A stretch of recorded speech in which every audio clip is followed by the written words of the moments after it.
जरा सी बात थी, एक कुत्ता पड़ोसी के घर के सामने पोटी कर गया। इसी बात को लेकर कहा सुनी हुई जो दंगल में तब्दील हो गई। खत्म तब हुआ ये जब एक व्यक्ति की लाश गिर चुकी थी। आदाब नमस्कार, मैं वसीम अख्तर और आप देख रहे हैं द लीडर हिंदी। हम बात कर रहे हैं यूपी के ज़िला बरेली की। बरेली में किला सब्जी मंडी है, ये थाने से थोड़ी ही दूर है। यहाँ रात में एक घर से चीखने चिल्लाने की आवाज़ें आने लगीं। जब तक लोग समझ पाते कि क्या माजरा है, एक शख्स को लोग उठाकर अस्पताल की तरफ जाते दिखाई दिए। थोड़ी देर में खबर आई कि उस शख्स की मौत हो गई है। तब जिस घर में ये मौत हुई थी वहां मातम छा गया और पड़ोस वाले घर में सन्नाटा पसर गया, इस वजह से कि जिस व्यक्ति को पीटा था वो मर चुका है। दरअसल मामला इतना सा था कि भूरा के कुत्ते ने राशिद हुसैन के घर के सामने पोटी कर दी थी। इस बात की शिकायत करने पर राशिद हुसैन की पत्नी और भूरा की पत्नी में कहासुनी होने लगी।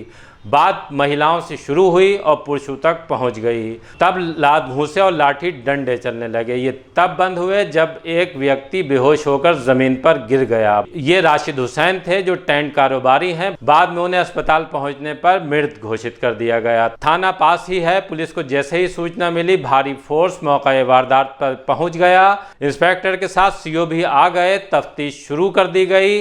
पता लगा कि जिस वजह से हत्या हुई है वो महज इतना सा विवाद था कि पड़ोसी का कुत्ता घर के सामने पोटी कर गया था। जितने लोगों ने भी सुना उन्हें लगा कि मामूली सी बात थी, इसे खत्म कर दिया जाना चाहिए था। लेकिन बरेली में इस तरह की वारदात ये पहली नहीं है। इससे एक दिन पहले ही दो भाइयों के बीच बच्चों को लेकर विवाद हुआ था और उसमें एक भाई की जान चली गई थी। अब पुलिस उन लोगों को तलाश कर रही है जिन्होंने राशिद हुसैन पर लात घूंसे और डंडे चलाए। बस इंतजार इस बात का है कि पोस्टमार्टम रिपोर्ट हाथ में आ जाए। तहरीर दे दी गई है। पुलिस आरोपियों को तलाश भी कर रही है। हुआ ये था रात 11:30 बजे के टाइम कुत्ते को लेकर दोनों घरों में आपस में आपसी विवाद हुआ।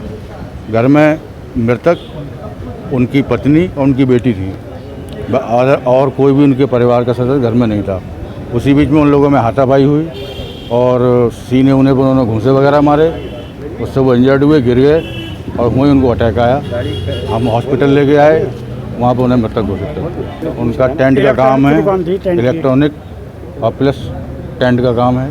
हाथापाई हुई थी काफ़ी ज़्यादा, वरना तो आदमी खाना खा के घर से निकलेगा और एकदम अचानक ऐसे कैसे मर जाएगा।